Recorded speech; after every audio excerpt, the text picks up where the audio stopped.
Buenos días, mi nombre es Candelaria Guarroca. En el día de hoy vamos a hablar de diabetes gestacional.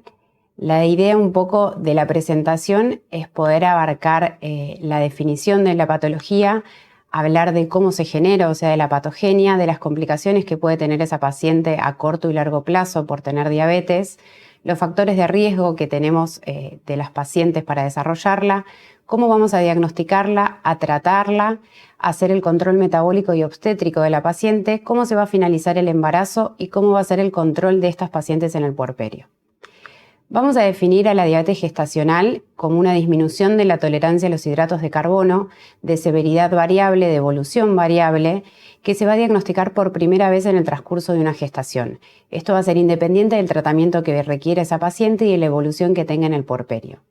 Si bien esta es la definición que se viene utilizando hace años por la Organización Mundial de la Salud y la Sociedad Argentina de Diabetes, entre otras, quedaría un poco incompleta debido a que estamos agrupando a todas las pacientes y hay que tener en cuenta que según cómo se diagnostique van a tener distinto grado de intolerancia. No va a ser lo mismo la paciente que presente hiperglucemias en ayuno, que va a tener mayor riesgo de morbimortalidad perinatal y va a requerir otro seguimiento, que las pacientes que únicamente tienen alteraciones post-carga de glucosa.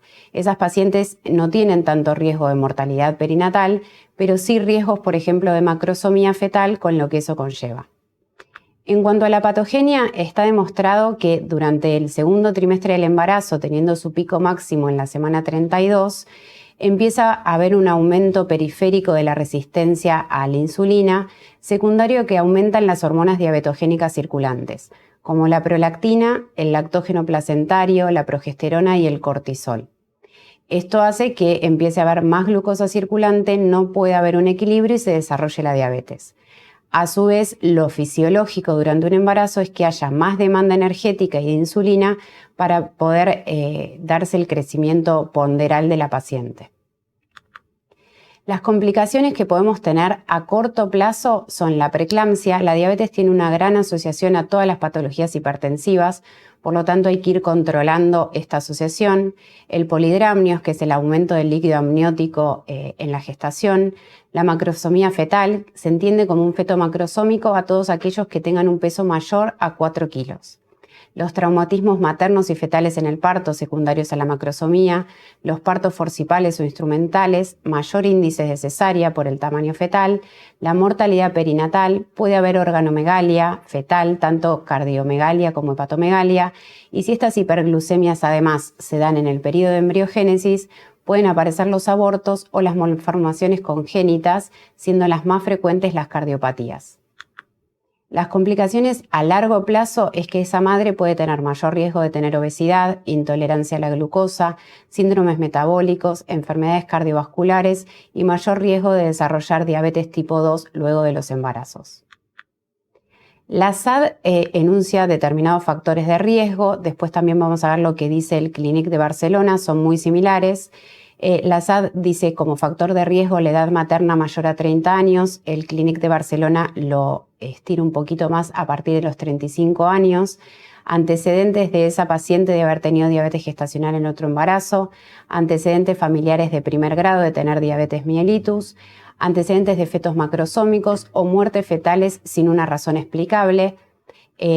Como factor de riesgo está la obesidad o el índice de masa corporal mayor a 27, el antecedente materno de bajo o alto peso al nacer, las glucemias en ayunos de más de 85 miligramos por decilitro, la multiparidad, los embarazos múltiples, la preeclampsia, el uso de drogas hiperglucemiantes como los corticoides, los betamiméticos o los retrovirales y no mucho más que eso. Lo que decía del Clinic, aumenta la edad de la madre como factor de riesgo a 35 años y también menciona las etnias, siendo que tienen más predisposición las pacientes del sudeste asiático, latinas y norafricanas. Toda paciente que tenga uno o más factores de riesgo, deberíamos adelantar el screening, que ahora vamos a hablar, hacia quizás la primer consulta o el primer trimestre de embarazo. Para realizar el diagnóstico, como vemos en la diapositiva, lo que se hace en el primer trimestre, en la primera consulta prenatal, es solicitar un laboratorio completo y entre esas cosas tiene que estar la glucemia basal. Si en esa glucemia es menor a 100, descartamos la patología y en la semana 24 a 28 se realiza el screening por medio de la P75. Si el valor de la glucemia en ayunas nos da entre 100 y 125, debemos repetirla y con un segundo valor diagnosticamos la diabetes gestacional en forma independiente de la semana de embarazo en la que estemos. Antiguamente se consideraba que las patologías para ser consideradas gestacionales tenían que darse después de la semana 20. Actualmente en lo que respecta a diabetes no, simplemente es por los valores de laboratorio sin importar las semanas de embarazo. Si esa primer glucemia del control nos da mayor a 126, repetimos y pasa lo mismo, el diagnóstico es de diabetes pregestacional, al igual que si tenemos una glucemia al azar mayor a 200. En aquellas pacientes en las cuales en la primera consulta descartamos la diabetes gestacional y vamos a hacer el screening en semana 24 a 28, lo que se hace es, se hace una extracción en ayunas, se da una carga de 75 gramos de glucosa, la paciente queda 2 horas en reposo y se repite la extracción a los 120 minutos. Si esto nos da en ayunas menor a 100 y postcarga menor a 140, se dice que el resultado es normal y si la paciente no tiene factores de riesgo, se descartó la patología. En aquellas pacientes que tengan alguno de los factores de riesgo de los que hablamos, se va a repetir la curva de la glucosa entre la semana 30 y 33, que es cuando dijimos que está el pico de las hormonas diabetogénicas circulantes. En caso de que en la semana 24-28 la curva de más de 100 en ayunas o mayor o igual a 140 en la postcarga, se diagnostica la diabetes gestacional. En los casos en los que tengamos que repetir la curva en semana 30-33, el algoritmo va a ser el mismo para hacer el diagnóstico. En cuanto al control y seguimiento de estas pacientes, fundamentalmente es un trabajo interdisciplinario. Lo ideal es que esté el médico obstetra o tocoginecólogo. Si podemos acceder a la interconsulta con un diabetólogo, sobre todo en las pacientes que requieran insulina, nutricionistas y muchas veces también el acompañamiento de un médico clínico. En sí vamos a hacer un seguimiento quincenal de la paciente hasta la semana 32 en el caso de las pacientes que tienen tratamiento con insulina y luego semanal, y aquellas pacientes que tengan un buen control metabólico y tengan solo dieta como tratamiento, el control quincenal es hasta la semana 36 y luego semanal. Es fundamental educar al paciente respecto a la diabetes, que sepa de qué se trata, qué riesgos conlleva, cómo tratarlo, saber que la dieta es fundamental, la actividad física, explicar cómo controlar la glucemia en casa con los hemoglucotest y ver si hay que iniciar o no el tratamiento con insulina. Lo que decíamos anteriormente, ver sobre todo la actividad física si no hay otra contraindicación obstétrica como puede ser, por ejemplo, una amenaza de parto pretérmino. En esos casos igual se puede remarcar que estando sentadas pueden hacer ejercicios con miembros superiores y miembros inferiores, que eso nos va a ayudar mucho. Hacer los automonitoreos glucémicos y presentarlos en consulta, porque es la única forma de saber cómo está esa paciente, y evaluar o no, dependiendo de la dieta, si vamos a necesitar tratamiento farmacológico. En cuanto a la dieta, es muy importante remarcar, quizás a veces, sobre todo en ámbitos hospitalarios, qué alimentos contienen glucosa. A veces uno lo asocia solo a las cosas dulces, como los chocolates, pero hay que explicarles que los fideos, las papas, batata, polenta, arroz, todo eso es como comer cucharadas de azúcar en una diabetes, entonces que si bien no hay que suprimirlo porque la paciente tiene que estar bien nutrida, hay que restringir el consumo y pasarlo sobre todo a la ingesta del mediodía y anularlo sí quizás en la noche. Hay que evaluar el incremento ponderal de la paciente, el estado nutricional. No va a ser lo mismo una paciente que inicia su embarazo con sobrepeso que con bajo peso o un peso adecuado. A grandes rasgos decimos que si la paciente tiene un bajo peso, vamos a esperar que aumente entre 12 y 18 kilos y sea un embarazo sano. Con las pacientes que tengan su peso adecuado al iniciarlo, más o menos van a aumentar entre 10 y 12 kilos. Las pacientes con sobrepeso de 7 a 12 kilos y las pacientes con obesidad esperaríamos que no aumenten más de 7 kilos a lo largo del embarazo. En el control vamos a solicitar mensualmente un laboratorio, más que en un embarazo normal. Se solicita perfil lipídico, perfil tiroideo, algunos ítems como el ácido úrico, LDH para ver la asociación con la hipertensión, proteinuria 24 horas en forma mensual, si es posible una evaluación oftalmológica, un fondo de ojos, sobre todo en la paciente que sea pregestacional, y una evaluación cardiológica. En cuanto al control glucémico y el monitoreo glucémico, la SAD y la LAD lo que dice que sería ideal es tener glucemias en ayunos entre 70 y 90, glucemias postprandiales menores a 140 si se toman 1 hora después de comer o menores a 120 si se hace 2 horas después de comer. Aclararle al paciente que cuando se mide en su casa empieza a contar esa hora desde el momento que se sienta a comer. La cetonuria tiene que ser negativa, se puede pedir fructosamina, aunque ahora no se utiliza tanto, cada 3 semanas menor a 250, hemoglobinas glicosiladas trimestrales, esperamos que sean menores a 6.5, y en este caso de la hemoglobina glicosilada nunca va a ser diagnóstico, sí lo usamos como parámetro de seguimiento, pero hay que tener en cuenta que no es tan fidedigno porque existe la anemia dilucional fisiológica del embarazo. Y evaluar, como dijimos antes, la ganancia de peso que va a tener esa paciente. En cuanto a los monitoreos glucémicos, la Organización Mundial de la Salud y la SAD dicen que lo ideal es que una paciente que se diagnosticó por P75 tenga 3 hemoglucotés al día, el del ayuno y los post-ingesta, post-almuerzo, post-desayuno y post-cena, como mínimo. Y si fueron diagnosticadas por 2 glucemias alteradas en el ayuno, deberían tener el control del ayuno pre y post ingesta de cada una de las comidas. Si tenemos que elegir por una cuestión de recursos, que no haya tiras reactivas, que no tengamos acceso a glucómetros, en la paciente diabética gestacional lo fundamental es evaluar el ayuno, porque ese valor es el que tiene el impacto de todas las hormonas placentarias. En cuanto al tratamiento farmacológico, están los hipoglucemiantes orales y las insulinas. Pusimos el no como gigante de los hipoglucemiantes orales. Si bien hoy se utilizan, a grandes rasgos sería un no, porque no están aprobados por la FDA. La glibenclamida, hay trabajos que hablan de que es teratogénica, o sea, que puede generar malformaciones. Y lo que tiene en contra es que genera mayor incremento de peso tanto de la madre como del feto y más hipoglucemias al nacer fetales. Esto hace que tengan los bebés mayor ingreso a las neonatologías. La metformina actualmente se utiliza bastante, sobre todo en pacientes diabéticas previas que ya vienen con un tratamiento o las que tienen intolerancia a la glucosa. Lo que se considera de la metformina es que se acumula más en la sangre fetal que en la materna. Todas estas drogas atraviesan placenta y pueden generar, por el contrario a la glibenclamida, una disminución del peso fetal, llegando a tener fetos pequeños para la edad gestacional o en algunos casos se vieron hasta restricciones de crecimiento intrauterino.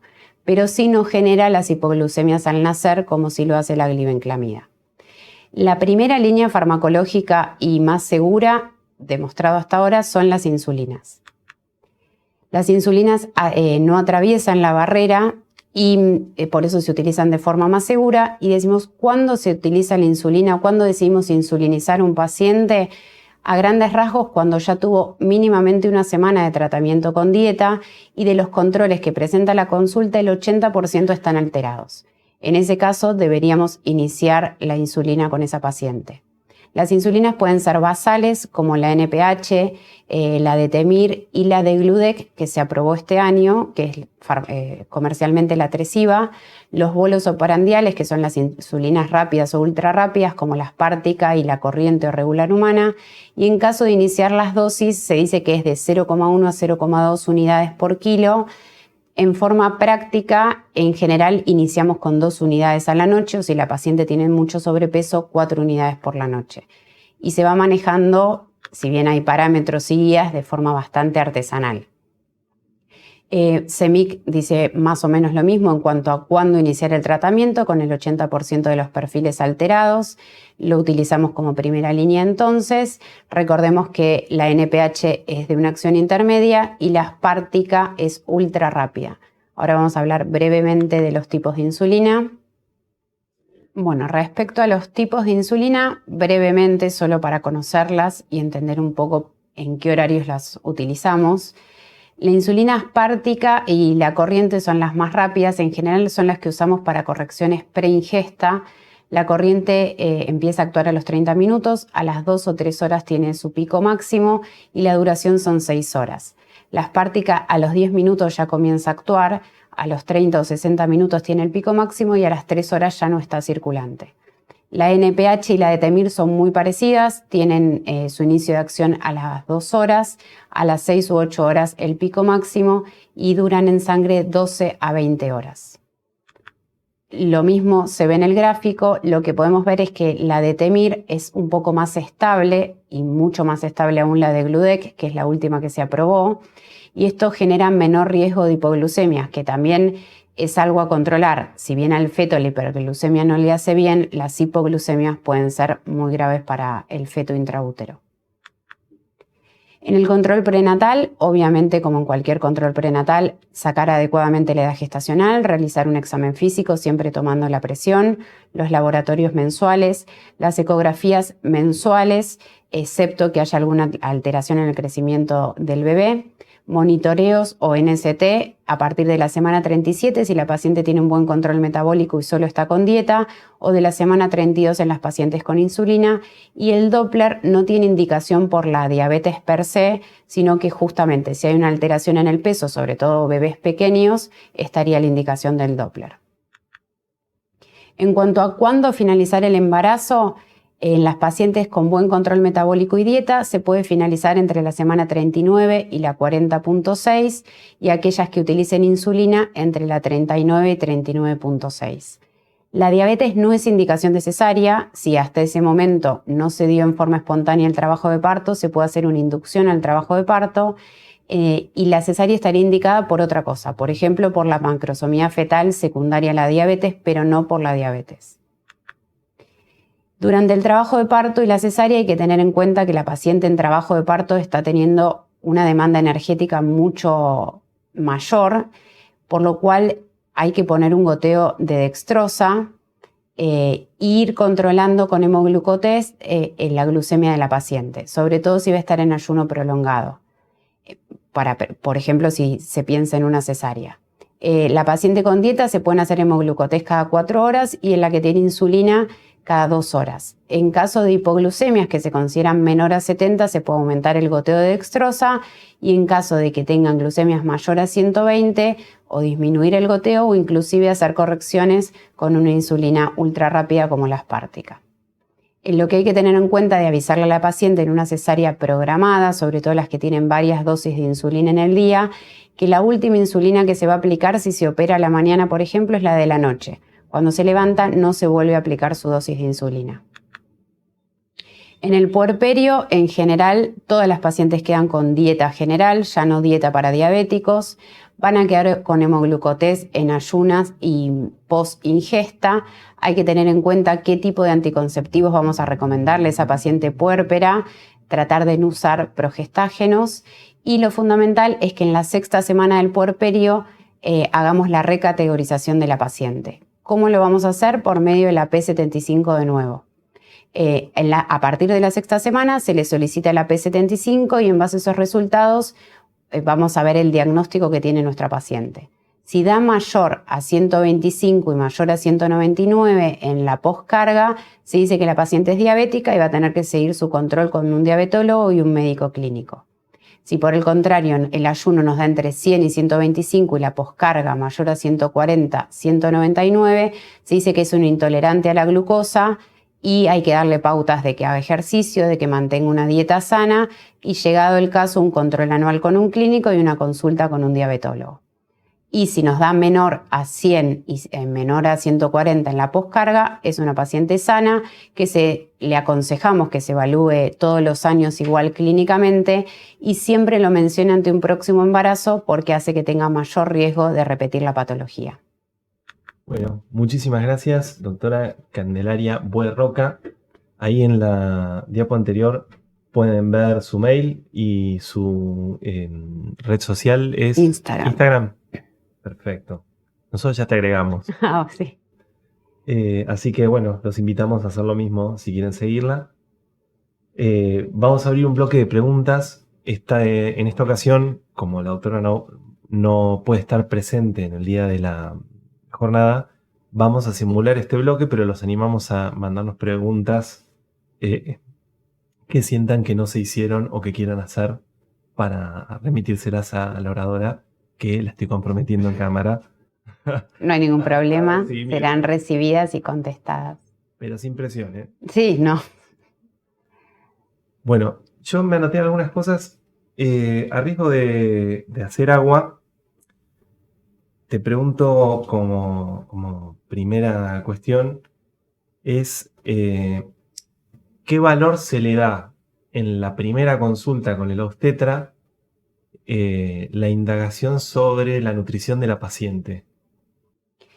No solemos preguntar mucho sobre ese tema, pero es importantísimo, sobre todo el peso con el que inician, que muchas veces llegan a la primera consulta por ahí con 10 semanas de embarazo, ya tuvieron un aumento de peso y no sabían con qué peso iniciaban. Y lo mismo en cuanto a los antecedentes familiares. Por ahí al paciente no le parece relevante que su papá tenga diabetes o su abuelo, y es importante. A nosotros nos marca que puede tener mayor riesgo de desarrollar diabetes, y la obesidad está muy asociada a la diabetes. Hoy en día se considera que el 44% de la población padece de obesidad, por lo cual el 50% de la población fértil, de las mujeres fértiles, tienen riesgo de desarrollar diabetes. Es una enfermedad que tiene una incidencia actual del 6 al 12%, así que es algo que hay que pesquisar. ¿Del 6 al 12% de las mujeres en edad fértil o de la población en general? De las mujeres en edad fértil tienen diabetes gestacional. Es un montón. Sí. Bueno, justo te estaba por preguntar si había predictores para diabetes que permitieran trabajar en estrategias de prevención. Creo que la mayor prevención, como yo le explico siempre en consultorio a la paciente, a ver, uno les recomienda comer sano, todos deberíamos comer sano. Es muy difícil, sobre todo a veces en ambiente hospitalario, el recomendar a un paciente que no tiene mucho recurso que no coma guiso. Pero bueno, buscar la alternativa y encontrar siempre la confianza y la empatía con el paciente de que nos diga la verdad, que no crea que lo vamos a retar porque nos dijo, bueno, ayer comí guiso. Hay que saber realmente cómo se está alimentando ese paciente para poder regular esa glucemia.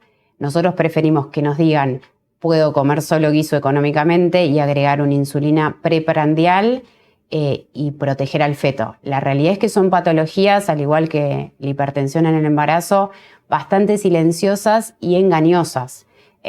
Para que un paciente con diabetes tenga síntomas tiene que tener unas glucemias altísimas, y para el feto es muy peligroso. Si no se controla, así como es una patología totalmente controlable con una buena nutrición y a veces con fármacos, si está descontrolada puede ser fatal para el bebé.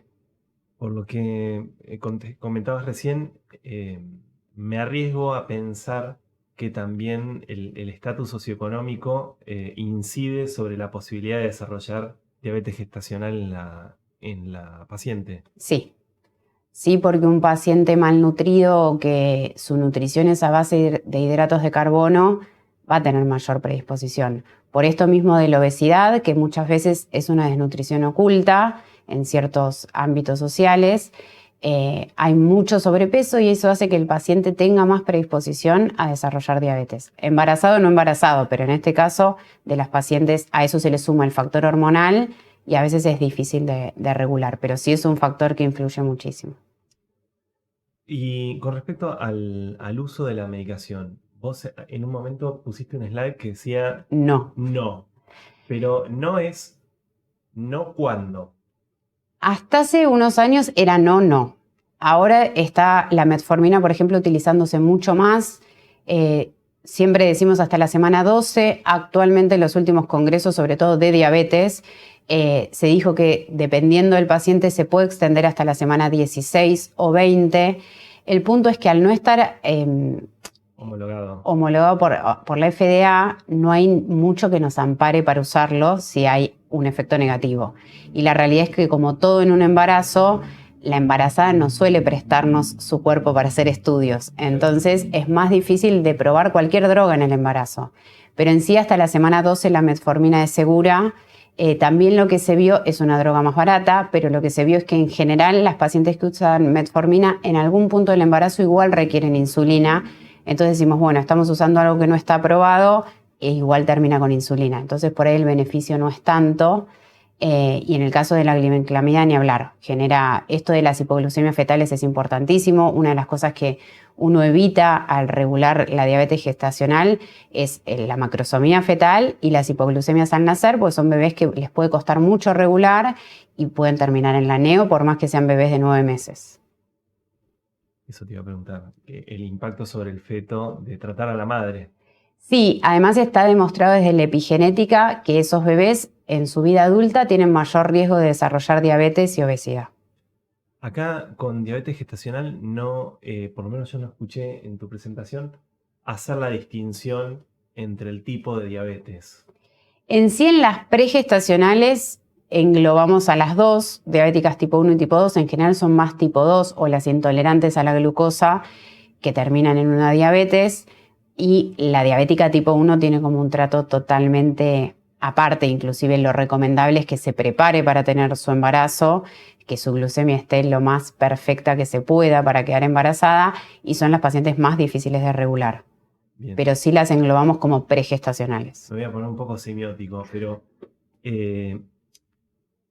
¿podemos diferenciar la diabetes gestacional de la diabética gestando? No, Es exactamente lo mismo. sí, la diabetes gestacional sí es lo mismo. Porque, digamos, los cuidados son los mismos, pero no es una sorpresa. La única diferencia.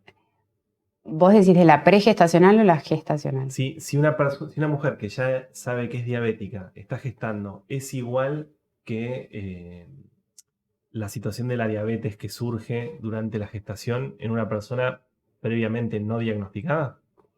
Depende, en general no, porque en general el diagnóstico es distinto. Lo que yo decía al principio de que esa definición utilizada hace tantos años era un poco incompleta, porque no va a ser lo mismo la paciente que uno diagnostica en la semana que sea por 2 glucemias de 118 que la que diagnosticamos por la P75, porque la paciente que tiene hiperglucemias en ayuno tiene mucho mayor riesgo, va a ser más difícil de controlar, probablemente utilice insulina en algún punto del embarazo y tiene mayor riesgo de mortalidad perinatal.